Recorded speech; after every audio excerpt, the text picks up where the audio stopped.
Por favor, abre tu Biblia en el Salmo número 50. El día de hoy tendremos otro salmo de Asaf. Cuando estudiamos sus cantos podemos observar algo muy interesante, que él es muy honesto cuando escribe. Nos dice cosas que muchos preferiríamos esconder y guardar para nosotros y el Señor, pero no Asaf. Otra característica que vemos en estos cantos es que en realidad son muy fuertes, pero a la vez son muy didácticos. Nos dan enseñanzas muy precisas para conseguir la bendición de Dios, como este Salmo número 50. Por favor, abre tu Biblia en el Salmo número 50 y mientras tú vas ahí, déjame decirte algo. El título en esta tarde es: no te engañes, no soy como tú. Y mi mensaje para ti, hermano, es: mira, no te engañes, Dios no es como tú. Paciencia no es lo mismo que tolerancia. Mejor obedece y haz las cosas a la manera de Dios. Si lo haces, podrás recibir su bendición sin lugar alguna, y lo vamos a ver esto claramente en este Salmo número 50 que estudiaremos en esta tarde. Mira lo que nos dice este precioso salmo, y como te digo, un poco fuerte, pero a la vez muy didáctico, y que seguramente va a ser de mucha bendición y exhortación. Cuando nosotros abrimos la Biblia, lo que vamos a ver simplemente es que es un salmo de Asaf. Este es el primero de 12 salmos compuestos por Asaf. ¿Quién era Asaf? Bueno, él era un levita que estaba encargado de la adoración. Él era uno de los 3 directores de la música en la época de David y también en la época de Salomón. No se da información acerca de las razones o la fecha cuando se escribió este canto, pero por el contexto, por lo que él está diciendo, podemos suponer que se cantaba durante la fiesta de los tabernáculos, específicamente en el año de remisión, y esto sucedía cada 7 años. Se convocaban a todas las tribus, se leía la ley de Moisés y se les recordaba que tenían que temer y obedecer a Dios. Y esto es precisamente de lo que habla Asaf en este canto. Y por eso, hermano, yo te quiero decir en esta tarde: no te engañes, porque sabes, el día llegará cuando Dios llamará a cuentas. Va a llegar el día cuando Dios llamará a cuentas, como lo vemos en los primeros 6 versículos de este canto. Mira, vamos a comenzar a leer el versículo número 1. Mira lo que dice: el Dios de dioses, Jehová, ha hablado y convocado la tierra desde el nacimiento del sol hasta donde se pone. Asaf comienza este canto indicando que Dios está llamando a los habitantes de la tierra. Para captar la atención, Asaf dibuja la imagen de un heraldo que va de parte del rey. Y este heraldo dice quién está convocando a esta reunión y habla de la autoridad de Dios. Por eso le llama Dios de dioses. Indica que su autoridad está sobre todos, sobre toda creencia, sobre todo hombre. También le llama Jehová, que indica que Él es el autoexistente, no depende de nadie, Él es el eterno, indica que Él es único. Por lo tanto, más vale que todos atiendan a este llamado que les está haciendo. Cuando existe una ofensa, el juez llama a juicio, y es precisamente lo que Asaf está tratando de ilustrarnos en este canto. El día llegará cuando el juez convoque a un juicio, y es lo que está sucediendo aquí. Mira el versículo número 2, lo que nos dice: de Sión, perfección de hermosura, Dios ha resplandecido. Mira las palabras que está usando Asaf. Ahora, él está describiendo la majestad de Dios que se deja ver desde Sión. Si tú recuerdas, Dios se manifestaba visiblemente desde Sión. Ahí era donde estaba el tabernáculo. ¿Qué es lo que está haciendo Asaf con este versículo?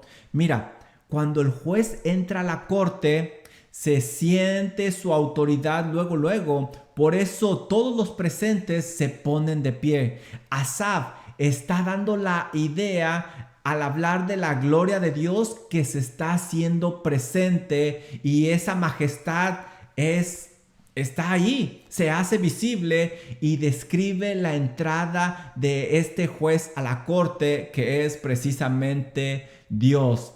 Mira el versículo número 3, cómo Asaf sigue esta línea de pensamiento. Dice aquí, vendrá nuestro Dios y no callará.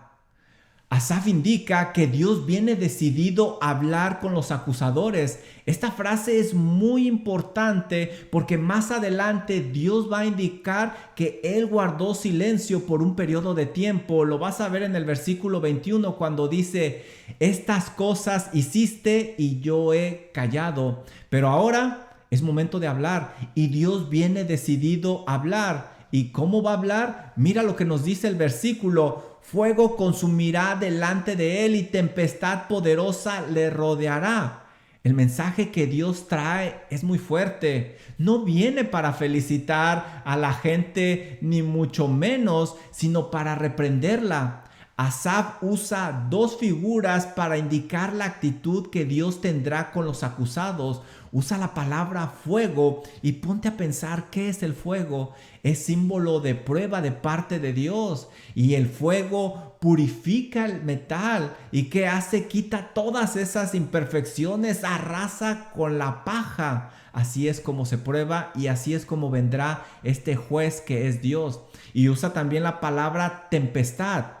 Una tempestad arrasa con todo aquello que está a su paso, solo que aquello esté bien cimentado y bien arraigado va a permanecer y es lo que sucederá en este juicio.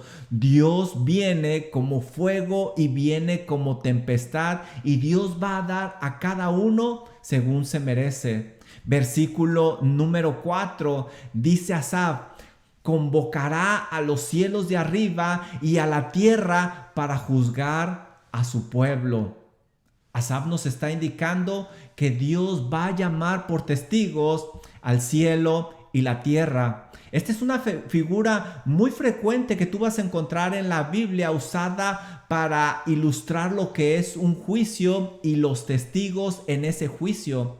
Asaf escribe al pueblo de Israel, pero está apuntando, nos está recordando aquel día en que cada persona le rendirá cuentas a Dios.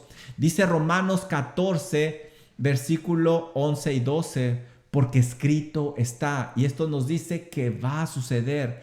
Vivo yo, dice el Señor, que ante mí se doblará toda rodilla y toda lengua confesará a Dios, de manera que cada uno de nosotros dará a Dios cuenta de sí. Muchos creen que ese día no llegará y viven como si no fuera a llegar, pero la realidad es que todo lo que la Biblia dice se ha ido cumpliendo y este día no será la excepción. Mira lo que nos dice el versículo número 5. Dice así, Dios, juntadme mis santos, los que hicieron pacto con sacrificio. El heraldo, que es Asaf, menciona la orden que ha dado Dios. Dios le pidió que reuniera a su pueblo, que reuniera a sus santos. Y la palabra santo quiere decir apartado con un propósito especial. Esta gente debería de estar apartada para Dios, debería de estar consagrada para Dios. También indica que esta gente había hecho pacto con Dios, habían jurado lealtad a Dios, pero no lo están cumpliendo. Por eso se está llevando a cabo este juicio donde ellos están siendo acusados. ¿Y qué sucederá? Versículo número 6. A los cielos declararán su justicia porque Dios es juez. Selah. Asaf termina esta estrofa declarando la justicia de Dios.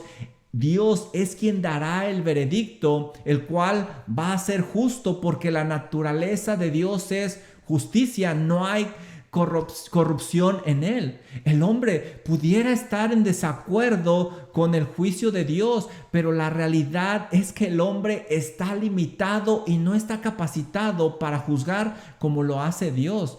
Solo Dios ha estado en todo lugar porque Él es omnipresente, el hombre no. Solo Dios conoce todos los secretos más íntimos e intenciones del corazón porque Él es omnisciente, el hombre no. Solo Dios ha existido a través del tiempo porque Él es eterno, el hombre no. Así es de que el hombre no puede juzgar a Dios por lo que hace porque no tiene la información que tiene Dios. Ante nuestros ojos pudieran parecer cosas injustas o cosas fuera de lugar, pero la realidad es que tú y yo estamos limitados y no podemos argumentar con el juez justo que es Dios. Por eso yo aprovecho para decirte, no vivas engañado, porque llegará el día cuando Dios te llame a cuenta y te dará según mereces en ese juicio. No porque no haya sucedido algo ahora, no pienses que Dios no actuará. Como estamos viendo, llegará ese día cuando Dios pedirá cuentas. Y esto nos lleva a nuestro punto número 2. Mira, no te engañes. El día llegará cuando Dios llamará a cuentas. ¿Y sabes lo que Dios va a hacer? Dios va a reprender a los religiosos. Dios va a reprender a los religiosos, como nos lo dice Asaf en este canto. Mira, qué interesante es esto. Dice el versículo número 7, oye pueblo mío y hablaré, escucha Israel y testificaré contra ti. Yo soy Dios, el Dios tuyo. El juez, Dios, comienza a hablar. Se abre este juicio y se dirige al primer grupo de acusados. ¿Y qué les pide? Que pongan mucha atención. Y es tal la atención que demanda a Dios que usa dos palabras, oye, la cual indica oír, pero con mucha atención. También dice escucha, y esto indica no solo percibir los sonidos, sino prestar atención en lo que se está diciendo. Y les da una gran razón por la cual deben de poner atención. Les dice, yo soy Dios, el Dios tuyo. Él es el único Dios y deberían de portarse como tal. Pero no estaban haciendo las cosas como Dios se los había pedido. Algo muy importante que ustedes deben de notar es que debemos de tener en mente que este juicio no es para condenación eterna. Dios se está dirigiendo al pueblo de Israel. El propósito de este juicio de parte de Dios era exponer el pecado de su pueblo y exhortarlos a que buscaran arrepentirse y que regresaran a Él. Ese es el propósito, pero nos recuerda también que el Nuevo Testamento nos dice que tarde o temprano Dios nos pedirá cuentas. ¿Y qué les dice Dios? Versículo número 8. Esto es interesante. Por favor, pon atención las palabras de Dios. Les dice, no te reprenderé por tus sacrificios. ¡Wow! Palomita para ellos. Ni por tus holocaustos. ¡Wow! Palomita para ellos que están continuamente delante de mí. Otra palomita para ellos. Dios comienza su reprensión con algo aparentemente bueno que ellos están haciendo. Ofrecían sacrificios, ofrecían holocaustos y lo hacían frecuentemente. Él mismo ordenó todo esto y ellos estaban siendo obedientes.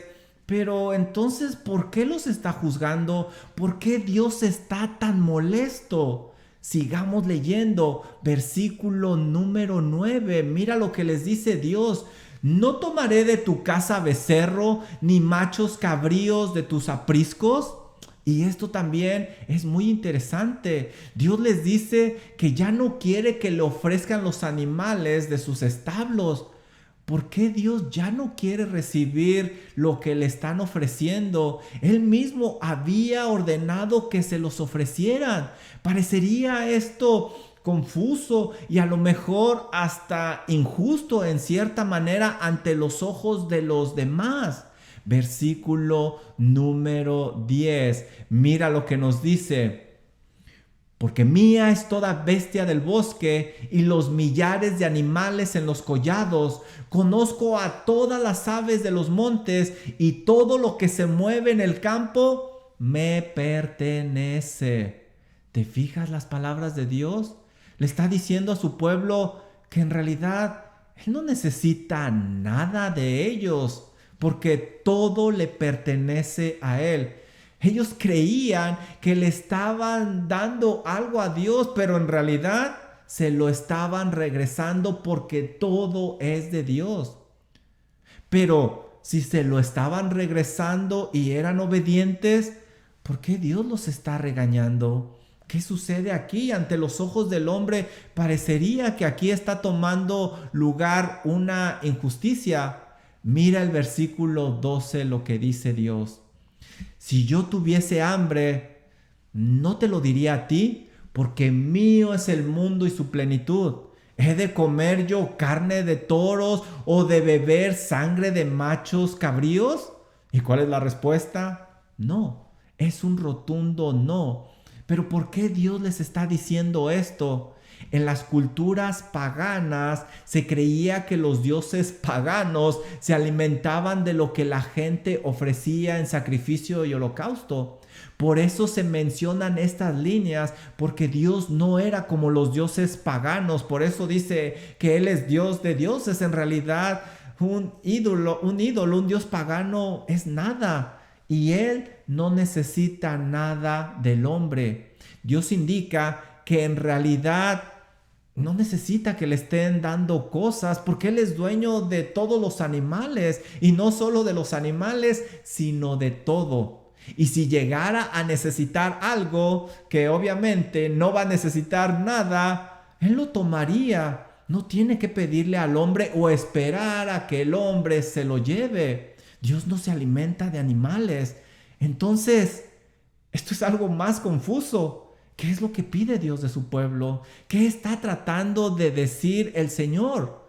Versículo 14 nos dice la clave de todo esto.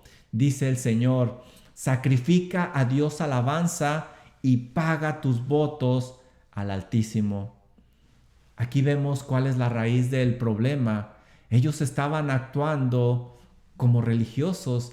Hacían las cosas, pero su corazón no estaba ahí. Simplemente buscaban cumplir. Todo se había convertido en una rutina simplemente. Su motivación ya no era la adecuada. Debían de dar alabanzas a Dios, es decir, mostrarle su agradecimiento. Debían de cumplir sus promesas a Dios, quien es excelso, pagando sus votos para agradarle a Él y a nadie más. Da la idea como que ellos lo hacían para agradar a alguien más o para quedar bien con alguien más. Pero por lo que dice el Señor en este versículo, no era para el Altísimo. Dios les pedía sacrificios porque les estaba dando la oportunidad de que ellos mostraran su amor y gratitud para con Él. No los pedía porque Dios necesitara de esos sacrificios. Dice Hebreos 13:15, así que ofrezcamos siempre a Dios, por medio de Él, sacrificios de alabanza. Es decir, fruto de labios que confiesen su nombre. ¿Te fijas lo importante? No simplemente de hacer las cosas, pero que el corazón y la motivación adecuada esté ahí. Esa fue la misma reprensión que el Señor Jesús le dio a la iglesia de Éfeso. ¿Lo recuerdas? Ellos trabajaban fuerte y Él no los reprendió por eso. ¿Recuerdas Apocalipsis 2:2? Dice el Señor: yo conozco tus obras y tu arduo trabajo y paciencia, y que no puedes soportar a los malos, y has probado a los que se dicen ser apóstoles y no lo son, y los has hallado mentirosos. Esta iglesia, ante los ojos del ser humano, era, si podemos usar la palabra, perfecta. Esta iglesia podía dar una apariencia ante los demás, pero no ante Dios, que ve lo más oculto del corazón. Ellos se habían convertido en religiosos rutinarios, ya no lo hacían por amor, lo hacían simplemente por religión. Dice Apocalipsis 2:4, el Señor les sigue reprendiendo y les dice: pero tengo contra ti que has dejado tu primer amor. Ellos debían de reconocer su estado, arrepentirse y regresar a hacer las cosas con amor, no simplemente hacer las cosas. Por eso les dice en Apocalipsis 2:5, recuerda por tanto de dónde has caído y arrepiéntete y haz las primeras obras. Charles Spurgeon dice algo muy hermoso al respecto. Dice Charles Spurgeon: ¿piensa el hombre que el Señor necesita estandartes, música, incienso y lino fino? Si fuera así, que no lo es, las estrellas engalanarían su estándar, los vientos y las olas se convertirían en su orquesta. 10,000 veces 10,000 flores exhalarían perfume, la nieve sería su lino fino y el arco iris su cinto, las nubes de luz su manto. Oh necios, dice Spurgeon, y lentos de corazón, adoran y no saben qué. Y es verdad. ¿Has pensado últimamente por qué vas a la iglesia? ¿Por qué oras? ¿Por qué lees tu Biblia? ¿Por qué das para la obra? ¿Por qué sirves? Etcétera. ¿Cuál es tu motivación? ¿Con qué actitud lo haces? Muchos creen que le hacen un favor a Dios al ir a la iglesia regularmente, al dar para la obra, a servirle. La realidad es que Dios no necesita de nada y no han entendido el privilegio de hacerlo, la gran oportunidad que Dios les está ofreciendo de mostrar su amor y agradecimiento por esa salvación inmensa que tienen en Cristo Jesús. No alcanzan a ver, aunque sea un poquito de lo que Cristo ha hecho en la cruz del Calvario por sus pecados.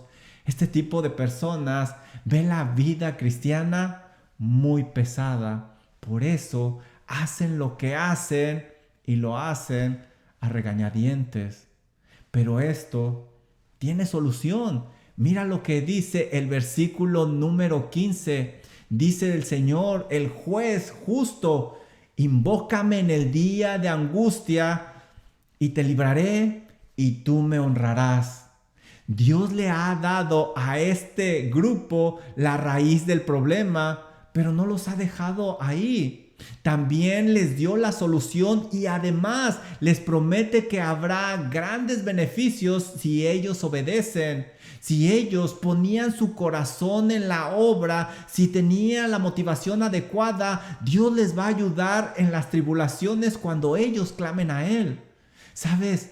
Nunca pierdas la verdadera razón por la cual estás sirviendo a Dios. Eso te ayudará a ver el servir como un gran privilegio. No habrá cosas que no estés dispuesto a hacer por la causa de Cristo y lo harás de todo corazón. Y como dice este canto, el curso natural de todo esto será la bendición de Dios. Quizá esta es la raíz por la cual se te hace tan complicado servir a Dios. Mira lo que nos está enseñando Asaf. Ponlo en obra. En esta segunda estrofa, el juez ha dictado sentencia a los religiosos, pero no los ha dejado así. Les ha dado la oportunidad de arrepentirse y poner su corazón en la obra para que reciban su bendición.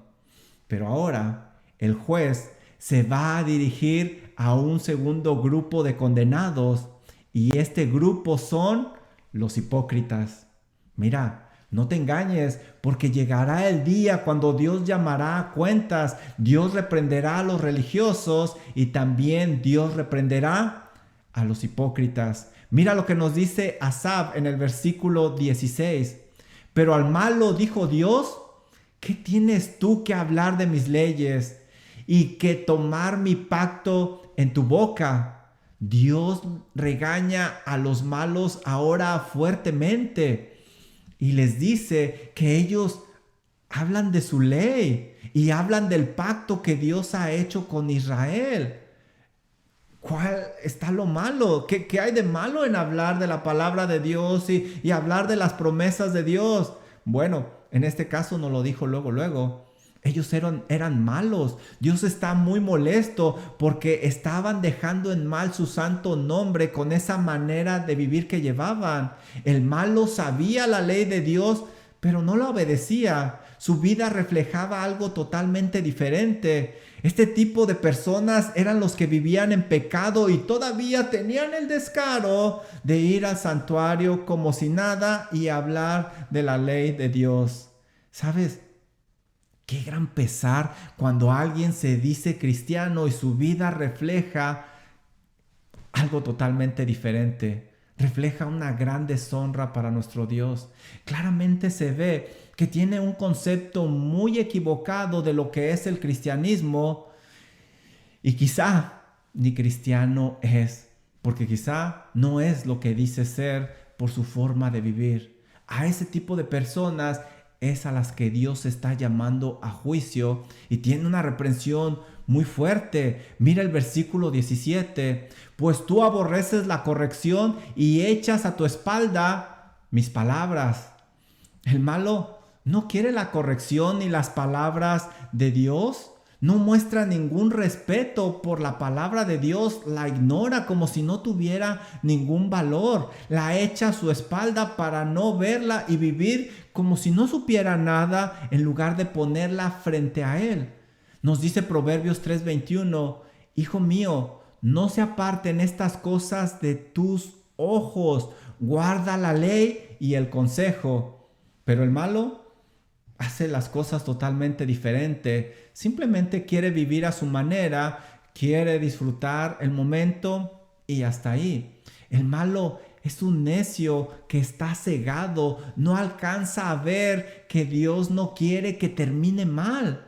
Proverbios 3:11 y 12 nos dice: no menosprecies, hijo mío, el castigo de Jehová, ni te fatigues de su corrección, porque Jehová al que ama castiga como el padre a quien quiere. No alcanza a ver este necio que Dios le ama, por eso le está llamando a juicio. No alcanza a ver que la palabra de Dios es la verdadera guía para la vida. Dice Salmo 119:105, lámpara es a mis pies tu palabra y lumbrera a mi camino. No desperdicies la palabra y la corrección de Dios. Si lo haces, al final vas a pagar un precio muy alto. Voltea a tu alrededor y aprende de aquellos que tuvieron en poco la corrección y la palabra de Dios. Mira cómo terminaron. Que ese no sea tu final. Versículo 18. Dios sigue hablando con ellos y les da puntos exactos de lo que andaban haciendo. Si veías al ladrón, tú corrías tras él. Dios lo reprende porque se complacía robando con los impíos. Y esto es interesante porque según leo yo aquí, los impíos ni siquiera lo incitaban a robar. Él iba con ellos. Él sabía que la palabra de Dios dice no robarás, pero la echaba a sus espaldas y la ignoraba. Él sabía las consecuencias de robar, pero aborrecía esa corrección y la tomaba en poco. Y todavía tenía el descaro de hablar de la ley de Dios y de su pacto para con su pueblo. Y no termina ahí la reprensión, dice, y con los adúlteros era tu parte. Otro gran pecado que cometía era identificarse muy bien con los adúlteros. Él sabía la palabra de Dios que indica no adulterarás, pero la echaba a sus espaldas para ignorarla. Él sabía las consecuencias del adulterio, pero aborrecía esa corrección y todavía tenía el descaro de hablar de la ley de Dios y de su pacto con su pueblo. Versículo 19.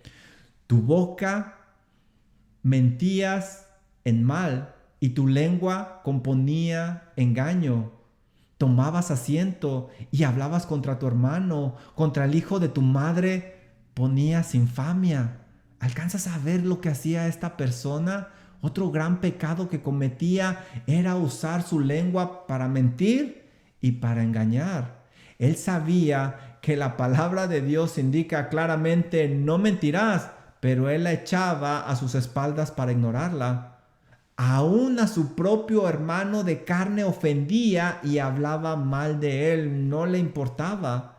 Él sabía las consecuencias del mal uso de la lengua, pero aborrecía la corrección, la tenía en poco y todavía tenía el descaro de hablar de la ley de Dios y del pacto que había hecho Dios con su pueblo. Versículo 21. Mira lo que nos dice, algo muy interesante que sucede muy a menudo cuando volteamos a nuestro alrededor. Estas cosas hiciste y yo he callado. Pensabas de cierto que sería como tú, pero te reprenderé y las pondré delante de tus ojos. El juez sabía exactamente la forma de vivir del malo porque tenía todas las pruebas y se las había presentado. En su mente cometió un pecado muy grave este hombre, y ese es el pecado de la idolatría. Creó su propio Dios a su conveniencia, el cual no es el Dios que enseña la Biblia. Este Dios no lo sabía todo, contradecía sus propios mandamientos, toleraba el pecado, no castigaba, etcétera. Creó su propio Dios sin santidad, tal como él. Dice Salmo 5:4, porque tú no eres un Dios que se complace en la maldad. El malo no habitará junto a ti. Y es lo que estamos viendo aquí.